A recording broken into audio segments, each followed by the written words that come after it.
Fungua Biblia yako pamoja na mimi.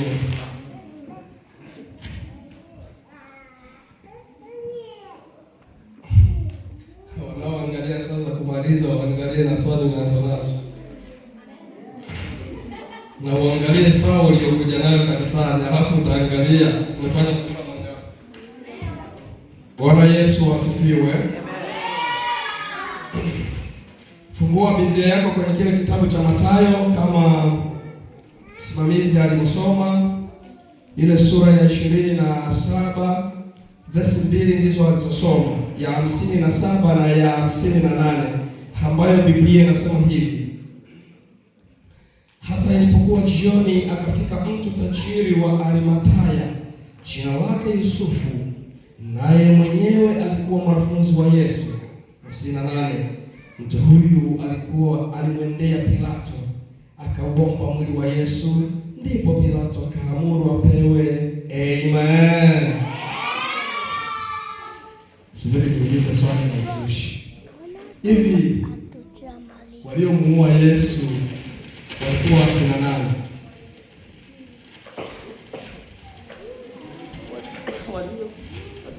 Waliomuua Yesu walikuwa kina nani?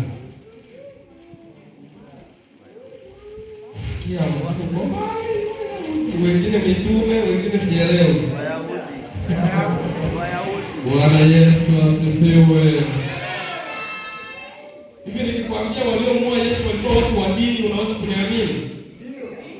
Waliomuua Yesu makuhani. Ukipenda kujua vizuri, angalia hii 62 wanapeleka mashtaka wapi. Yesu aliuliwa na makundi ya dini na serikali. Makundi ya dini ndiyo yalichochea kwa serikali mpaka mtu wa watu akafa. Kwenye hii 62 ndio tena wakakumbuka, huyu mtu acha kufa, lakini alisema hivi na hivi na hivi. 62 ile inasema hata siku ya pili ndio iliyokuwa baada ya maandalio, wakuu wa makuhani, wazee wa suti hapa. Bwana Yesu asifiwe. Siko huko kwenye habari za nani alimuua Yesu, lakini leo ninataka tuongee maneno mafupi sana, lakini ni marefu sana kama utanitega sikio kwa umakini. Tumesoma habari za mtu mmoja, Yusufu, mwenyeji wa Arimathaya. Alikuwa tajiri, lakini pia alikuwa mwanafunzi wa Yesu wa siri, na baada ya Yesu kufa, yeye akatoka akaenda kwa Pilato, mtu wa serikali. Akamwambia, mzee, umeshaua huu mwili, usije kuvimba pale bure, naomba nipumzike. Sema amina. Yesu alizikwa kwa kaburi ya Yusufu, ambayo alikuwa ameitengeneza yeye, akifa aziko kwenye hiyo kaburi. Lakini akaona, mimi sijafa na mwalimu wangu amekufa, na sidhani kama kuna mtu ataandaa hili kwa ajili yake. Yeye akajitolea. Mchana wa leo ninataka tuseme neno moja linalosema moyo wa Yusufu. Bwana Yesu asifiwe. Maisha ya Ukristo unatakiwa ukiokoka tu uvae moyo wa Yusufu wa Arimathaya. Ukiuvaa moyo wa Yusufu wa Arimathaya, jambo la kwanza utaondoa uoga. Bwana Yesu asifiwe. Maisha ya Ukristo ukiuweka uoga, utashindwa kutembea na Mungu. Ndiyo maana Petro amefika sehemu, anamwambia Yesu, anamwambia Petro, hivi karibuni nitaondoka. Petro anasema, hapana, hauwezi kuondoka. Wewe hujui mimi hapa nina visu viwili kiunoni. Sasa unaondokaje? Hakuna mtu anaweza kukuvamia. Haleluya. Kabila la Petro ni sawasawa na kabila la Wamasai. Wao kutembea na visu vyao. Sababu ya kutembea na visu ni kujilinda. Hawezi kukudhuru kama hujamkosea, lakini ukimkosea ni halali kukuzuru kupitia visu vyake, na serikali inajua, ni mila na tamaduni zao. Haleluya. Sasa Petro akasema, nani akuchokoze na uko na mimi? kuchokoza tufyeke. Yesu akamwambia Petro, ondoka mbele yangu, hujui unachokisema. Ninachotaka nikwambie ni mtu kupokea Kristo na kutembea na Kristo na huku ndani anahifadhi uoga. Endapo utahifadhi uoga na umeshapokea Kristo, moja, utashindwa kutembea na Mungu vizuri. Mbili, utashindwa kuwa na moyo wa Yusufu wa Arimathaya. Haleluya. Petro anasema nitaenda na wewe popote. Yesu ameshikwa, Petro amekata mtu sikio. Yesu anamwambia Petro, hapana, huwezi kunitetea. Kama ningetaka kujitetea ningemwomba Baba, angetumia majeshi hata 12 yangenisaidia. Lakini hivyo, chukua upanga wako urudishe awali kwake. Petro akarudisha. Lakini Petro, wanafunzi wote baada ya Yesu kushikwa wakakimbia. Petro akasema nitakufuata. Pamoja na kumfuata Yesu, lakini anahifadhi nini? Woga moyoni. Usiku kumekuwa baridi, watu wanaota moto. Mwanamke mmoja anasema, huyu alikuwa pamoja na Yesu. Petro anasema, ili balaa limetoka wapi jamani? Wewe mwanamke vipi? Simjui mtu huyo. Nini hiyo? Woga. Bwana Yesu asifiwe. Ukitaka kutembea na Mungu vizuri, kwanza hondoa woga. Yusufu wa Arimathaya, kitu cha kwanza alichokifanya, alitoa woga. Kwa nini nikwambia alitoa woga? Yesu aliuliwa na makundi ya dini pamoja na serikali wakishikamana. Sasa baba mzazi wa Yesu wa mwili ambaye ni Yusufu hakusogea. Alichokiona ni nini? Ni woga. Kama serikali imeamua afe, mimi ni nani nisogee pale? Nitasema lugha gani nielewe? Bwana Yesu asifiwe. Akaogopa mbali. Mariamu pamoja na kulia sana mwanangu, hakusogea, alilia lakini yuko mbali. Nini? Woga. Dunia ilikuwa imejaa woga. Akina Petro, wanafunzi wote wako mitini. Wote walianza kuja kukusanywa tena baada ya Yesu kufufuka. Lakini tukio la kushikwa, kupigwa, alibaki na Petro pamoja na uoga wake, lakini alibaki na Yesu. Kwa sababu baada ya kugundua nimetenda dhambi, akakiri akasema, Bwana unikumbuke, unisamehe. Na hata Yesu alipofufuka akasema, waite wale mitume 10 pamoja na Petro, kutafsiri kuwa Yesu alimsamehe siku ile. Bwana Yesu asifiwe. Mtu wa moyo wa Yusufu wa Arimathaya anapoona ndugu yake yuko kwenye matatizo, anayachukua yale matatizo, anayafanya yanakuwa ya kwake. Kama ni swala la pesa, anahudumia kulingana na uwezo wake. Kama ni swala la kiroho, anafunga, anaitesa tumbo lake kutokula, kuomba kwa ajili ya ndugu yake, Mungu muone na fulani naye. Sasa swali ya uzushi, toka uokoke umeshafunga mara ngapi kwa ajili ya ndugu wa Kikristo? Ni swali la uzushi, sitaki jibu, lakini moyo unasema mimi hata sijawahi. Moyo wako ndio shahidi wako. Kama umeshawahi, moyo. Kama hujawahi, moyo. Sitaki uniambie. Haleluya. Lakini ninachotaka niseme hivi, mwaka huu ambao tumeingia wa mpya, tunatakiwa tuwe na mambo. Kama mwaka umebadilika kutoka 2025 kuingia 2026, unatakiwa yale uliyofanya mwaka uliopita yapite na ule mwaka. Na hivi umeingia mwaka mpya, uingie na mambo mapya. Lakini sio mapya, mwaka jana sikusuka, mwaka huu nitasuka sana mpaka watu wanijue. Sio hivyo. Mwaka huu nilikuwa naweka nguo zangu chini ya begi, mwaka huu nitavaa mpaka wanishangaa. Sio hivyo. Haleluya. Lakini hata hivyo sio mbaya. Lakini mimi sijadili sana huko. Nina pesi kwenye maisha ya kiroho.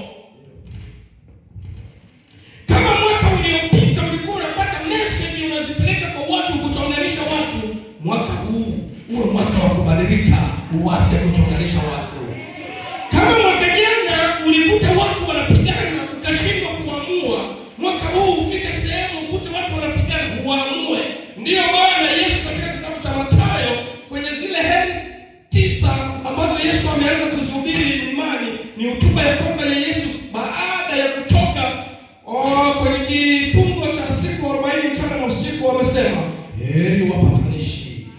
sababu hao wataitwa ni wana.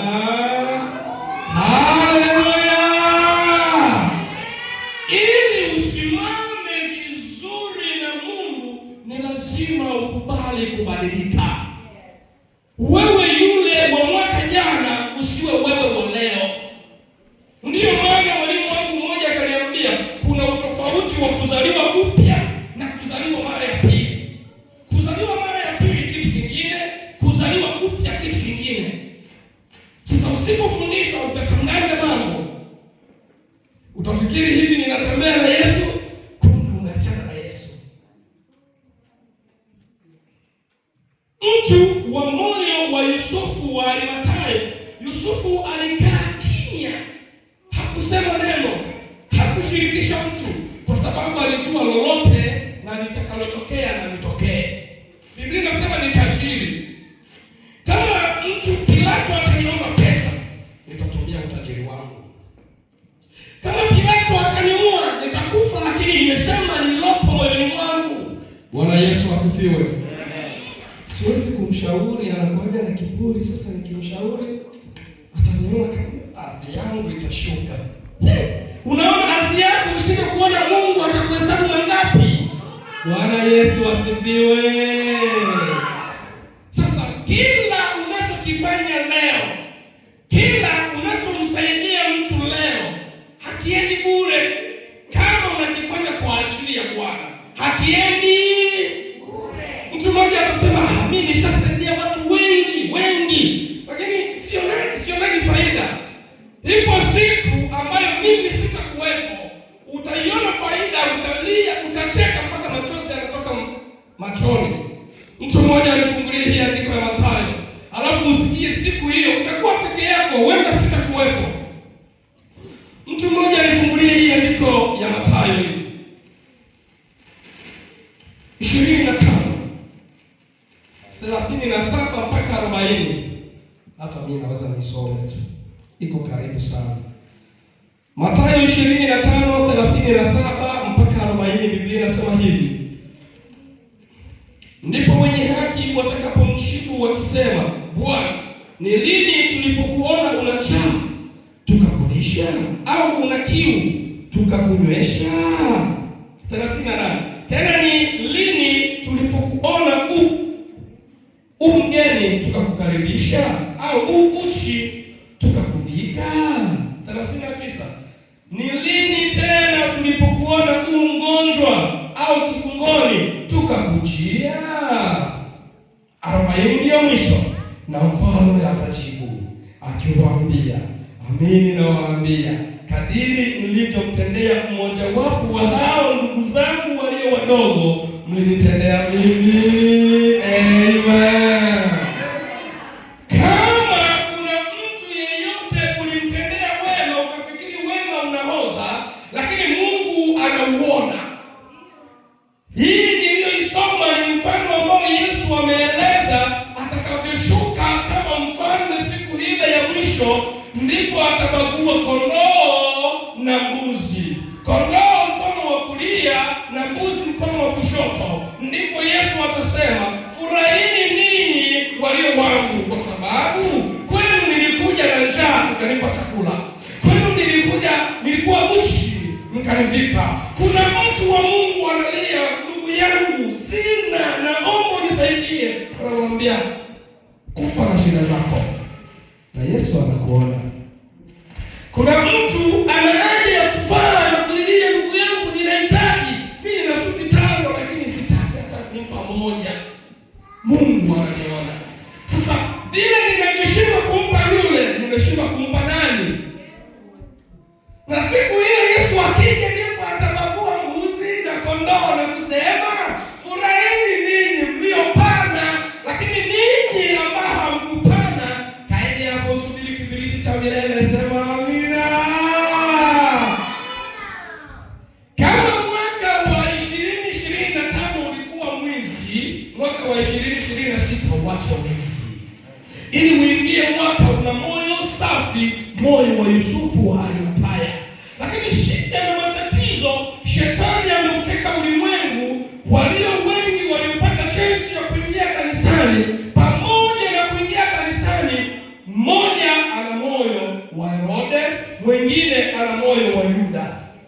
Bwana Yesu asifiwe. Moyo wa Yuda ni kupenda pesa. Yesu alimjua Yuda anapenda pesa, akamwambia mzee, wewe utakuwa mzee wa ghala. Akampa ghala. Msafara wa wanafunzi 12 ukiongeza Yesu watu 13, pesa zote walizokuwa wanatembea nazo aliyekuwa anazihifadhi alikuwa nani? Yuda. Sababu alikuwa anapenda nini? Pesa. Lakini pamoja na pesa zote alizochunga hakuridhika nazo. Kumbe mtu wa moyo wa Yuda hata ukimpa nini hawezi. Mtu wa kupenda pesa hata ukimpa nini hawezi kuridhika. Ndiyo maana Biblia inasema kupenda fedha ndiyo chanzo cha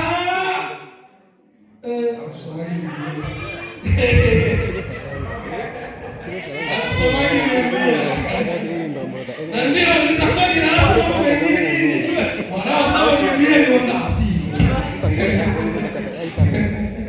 Bwana Yesu asifiwe. Ukiwa na moyo wa Yuda, hata kama ukitembea na familia yako ya damu, utafika sehemu utashindana nao tu. Ndio maana nini?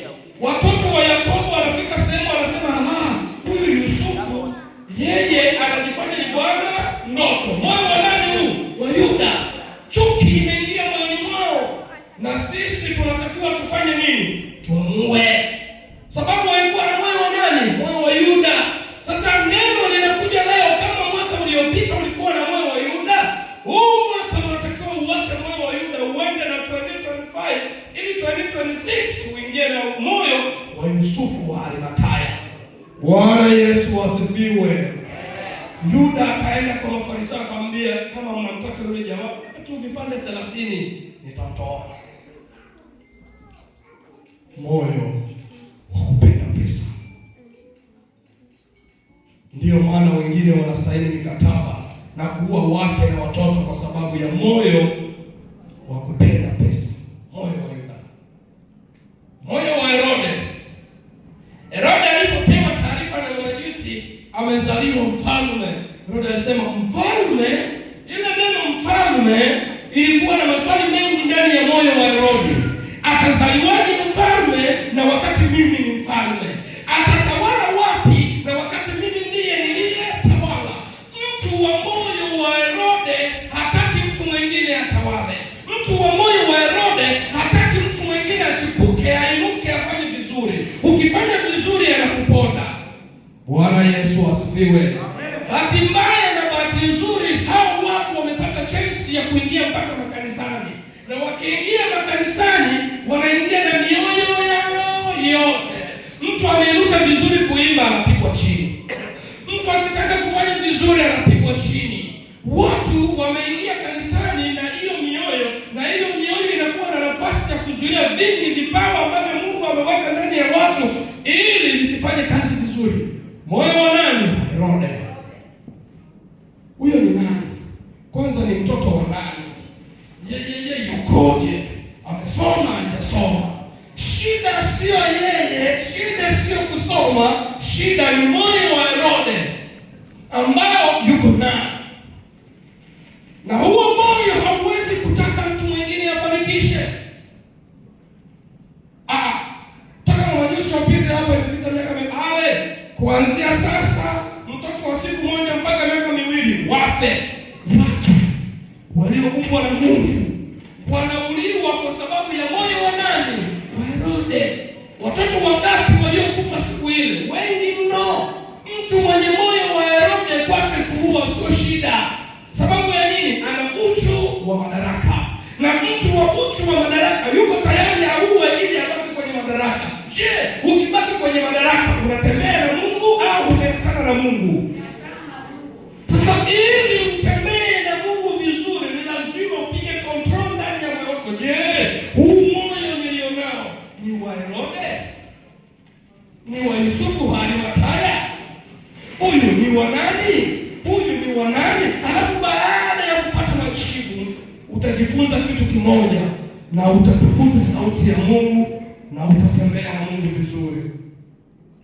Watu wengi wanashindwa kutembea na Mungu, jambo lingine kushindwa kusikia sauti ya Mungu. kushindwa kusikia sauti ya Mungu. Tufanye kwa mfano kidogo. Naomba watu wanne kama waje na simu. Watu wako shapu tu wanne waje hapa. Hamtahubiri, ni mfano tu tunafanya.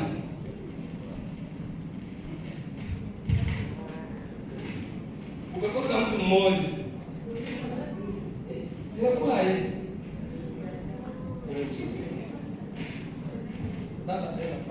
Ninataka nitoe picha kidogo tu kusikia sauti na kutembea na sauti. Si ndio? Kwa sababu watu wengi wanaachana na Mungu kwa issue ya kusikia. Utarekodi yale kabisa. Weka hapo. Sababu simu unaweza kufungua amedanganya, hajadanganya. Weka ndani.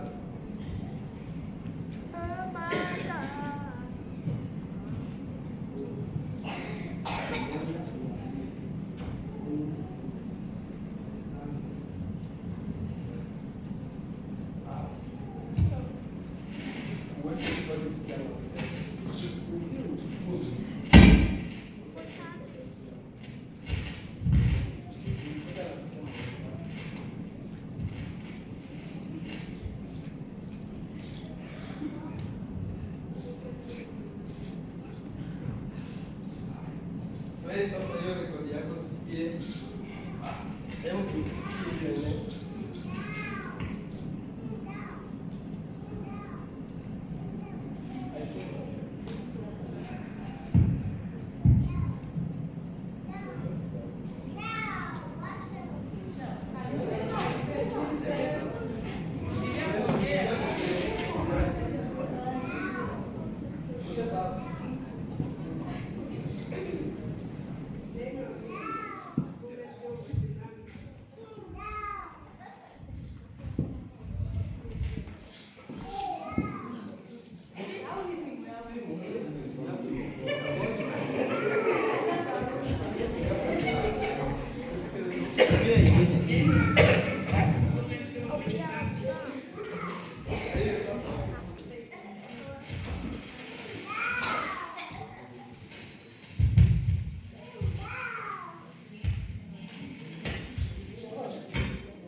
Bwana Yesu asifiwe.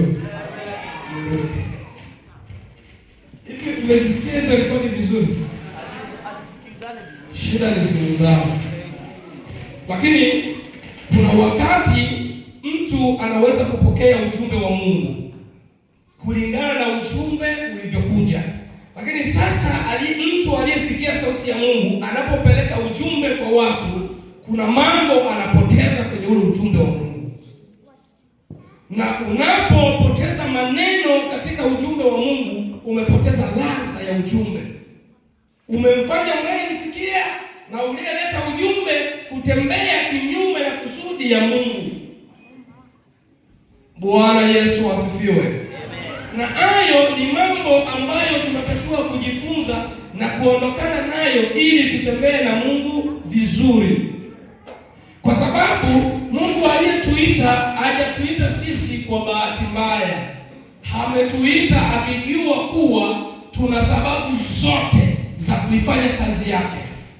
Na kuna wengine wanatamani wapate neema ya kukumbuka Jumapili, wengine huwa hawaipati. Kuna mtu mmoja nilimhubiri akaniambia mimi nina hamu ya kufika kanisani, lakini kwanza Jumatatu nakumbuka ibada, Jumanne nakumbuka ibada, Alhamisi nafua nguo zangu, ikifika Jumamosi nakumbuka ibada, lakini ikifika Jumapili tu picha ya ibada inatoka akilini kabisa. Kuja kukumbuka ibada Jumatatu, tena jana nimesahau kwenda ibadani. Hao watu wapo. Sasa wewe kama bado una neema ya kuikumbuka, hiyo ni neema ya kung'ang'ania. Bwana Yesu asifiwe. Ninataka nikupe sifa tatu tu ambazo unatakiwa utembee nazo katika mwaka huu ili huumiliki moyo wa Yusufu wa Arimathaya. Matendo ya Mitume sura ya 6 verse ya 3. Uniangalie, ukifika hapo utakuruhusu some. Kuna wakati ukiwa na moyo wa Yusufu wa Arimathaya, utaona kuwa usipofanya wewe hakuna anayeweza kufanya. Haleluya. Mimi nisipoimba hakuna anayeweza kuimba. Mimi nisipohubiri hakuna anayeweza yaani mimi nikisikia hivyo, ule akisikia hivyo, huyo akisikia hivyo, tutafanya kitu kishindo. Kule kwetu kulikuwa kanisa moja mpaka ilipewa jina Ikoko. Wa ndugu zangu wao wataelewa hii, siwezi naweza kubadilisha nini kwa Kiswahili. Ikoko. Yaani walikuwa ni watu wa kupenda prestige sana. Yaani kitu kidogo tu watu wamejaa. Kufanya kidogo tu watu wameanza kusema, baba angewasheta ni Ikoko.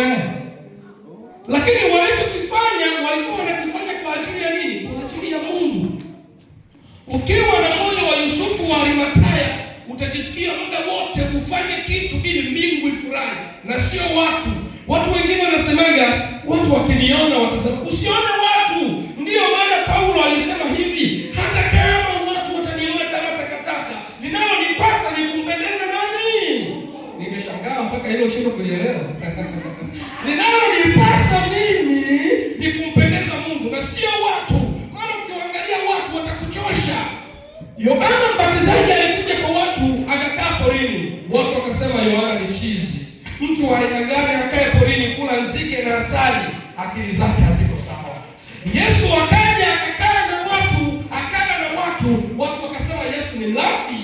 Mtu gani wa Mungu anayekula na walevi? Mtu gani anayekula na makahaba? Huyu ni mlafi. Huyu ni mtenda dhambi. Kumbe ukiangalia watu ukubali watakupoteza. Ukatae watakupoteza. Angalia unachokifanya, hivi ninavyofanya, je, Mungu vinampendeza? Je, Mungu anafurahishwa na hiki ninachokifanya? Hicho tu. Ukiona hicho utatembea na Mungu vizuri mwaka wote huu. Nikuongezea na mambo matatu, nisomee hiyo kitabu cha Matendo ya Mitume. Nimesema sura ya 6 verse ya 3 tu. Bwana Yesu asifiwe. Amen. Nasoma Matendo ya Mitume sura 6 verse ya 3. Nasema kwamba basi ndugu, chagueni watu 7 miongoni mwenu walioshuhudiwa kuwa wema, sawa, wenye kujawa na Roho, sawa, na hekima, sawa, ili tuwaweke juu ya jambo hili. Amen. Amen. Hivi sasa wanaosema ni mitume wa Yesu, kanisa la kwanza limeibuka baada ya Roho Mtakatifu kuja. Kwenye sura ya 2 kitabu cha Matendo ya Mitume, Roho Mtakatifu amekuja. Baada ya Roho Mtakatifu kuja, Petro ameanza kuhubiri, watu 3000 wameokoka, kanisa limezaliwa. Baada ya kanisa kuzaliwa, changamoto imefika kwenye sura ya 6, wajane wanaanza kulalamika, sisi watu watuchaji. Mitume wakaona kazi yao ni kuomba na kuhubiri. Sasa hii ingine italeta shida, tufanye nini? Chagueni kati yenu watu 7. Sifa za watendakazi wa Mungu 3. Sifa ya kwanza, wawe watu ambao wameshuhudiwa wema. Sio wezi, sio walevi, sio washirati, sio wazinzi, sio wasuda, sio walevi, sio wezi. Yaani tabia zote wameshuhudiwa. Kumbe ukitaka kutembea vizuri, kwanza ushuhudiwe. Injili, Yesu anaongea mitume hivi, ninyi mtakuwa mashahidi wangu mkianzia wapi? Yerusalemu, Yudea, mpaka nchi. Yerusalemu ni kwenu.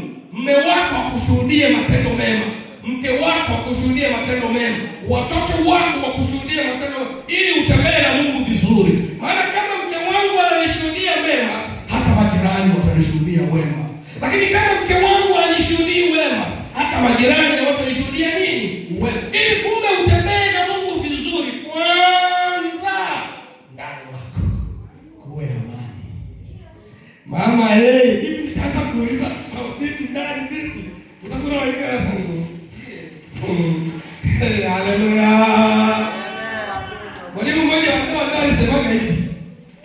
Hivi kama tukimpigia Mungu aje atuambie hivi, nimewapa ofa huu mwaka mpya, wale wote waachike, kila mtu arudie kwao, waanze upya kuolewa. Hivi wao wanaanza kurudiana na Mungu wao.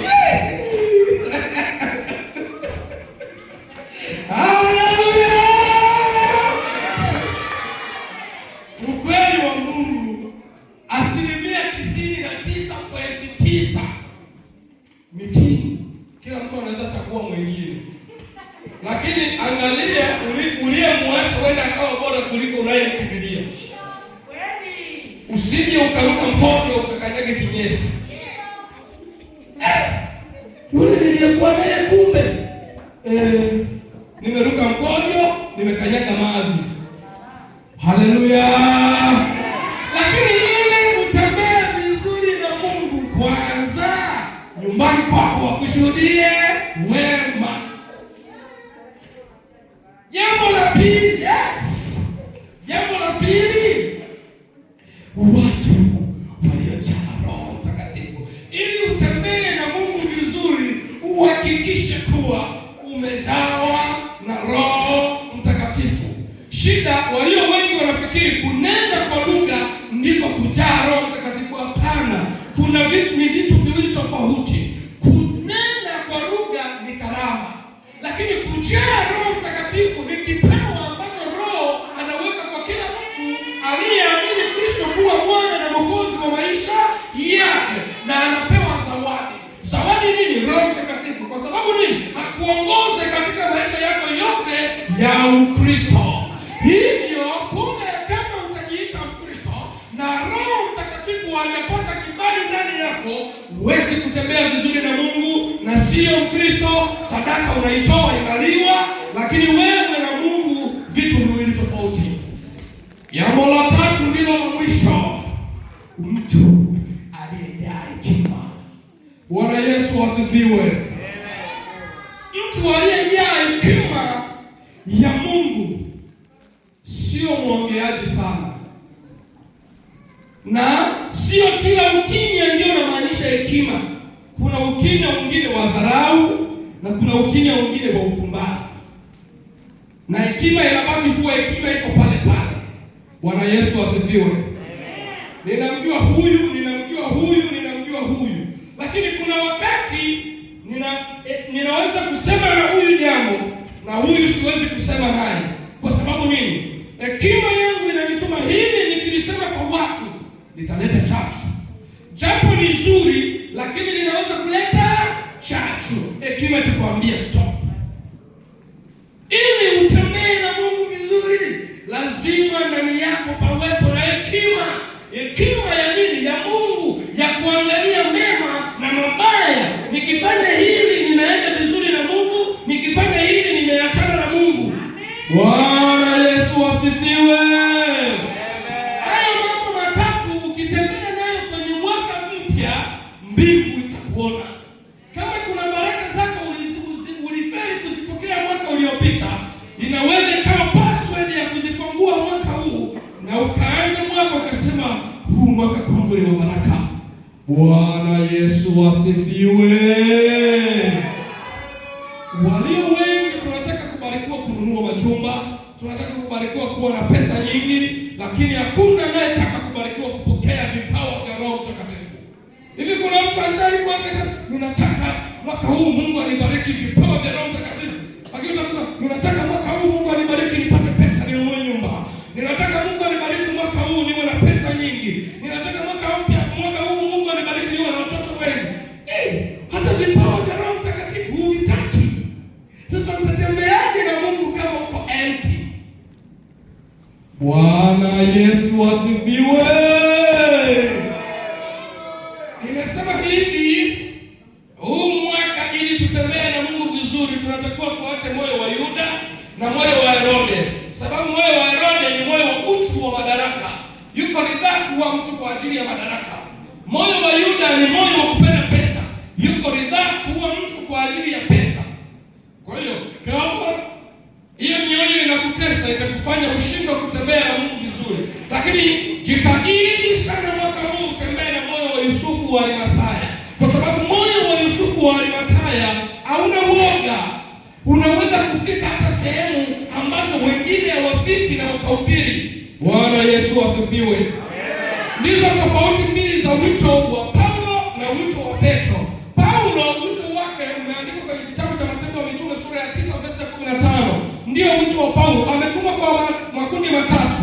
Paulo ametumwa kwa mataifa, ametumwa kwa Wayahudi, ametumwa na kwa wafalme. Sasa kama Paulo ametumwa kwa mataifa, injili yake ikienda kwa mataifa itakuwa tofauti na injili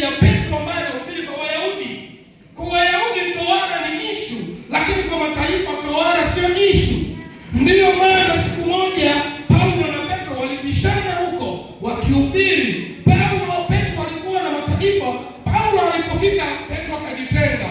Kwa nini Petro ajitenge? Alijitenga kwa sababu yeye ni Myahudi na hawezi kukutanwa, yupo anahubiri mataifa. Kwa Wayahudi kulikuwa na ubaguzi kwa wao na mataifa mengine, lakini Paulo yeye aliitwa kwa ajili ya mataifa, alikuwa hana shida, anafikia watu wote, mpaka iko peke yake, mpaka wafalme. Haleluya!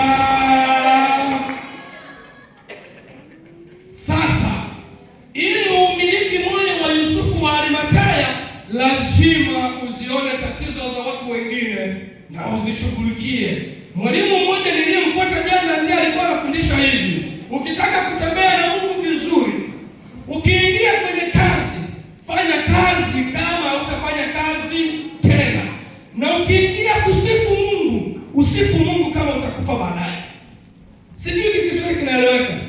Yaani ukiingia kupiga kazi, piga kazi kama utapiga kazi tena, mpaka bosi akushangaa, huyu mtu nini leo?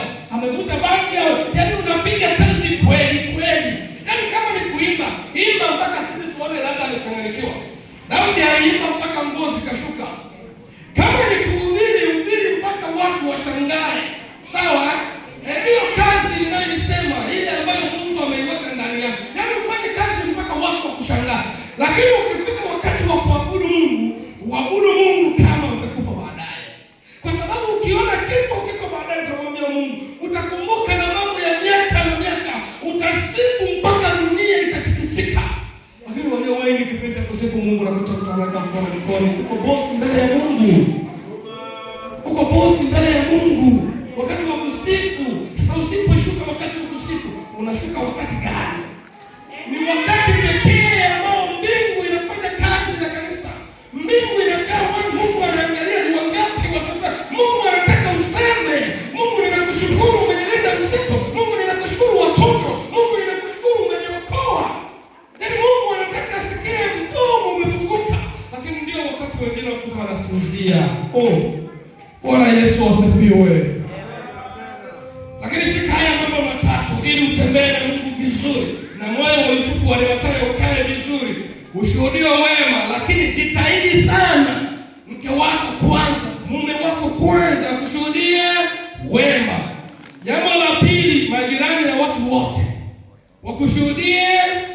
Lakini unaona ule ndio mama mkurugenzi, lakini kuomba ndio anachochea watu wapigane. Unaona ule ndiye mwinjilisti wa kanisa, lakini ndiye wa kwanza kuchochea watu kazini wafanye nini? Wapigane. Na Yesu tu anaangalia tu. Na hapo inatafsiri kuwa hauna moyo wa Yusufu. Maana moyo wa Yusufu ni moyo wa upendo, moyo wa upole, moyo wa furaha, moyo wa amani. Na ukiwa na huo moyo utashika haya mambo, utashuhudiwa mema, utajitahidi sana kujaa Roho Mtakatifu, maana Roho Mtakatifu atakuongoza, na utajitahidi sana kujaa hekima ya Mungu, na Mungu wa mbinguni atubariki. Amen.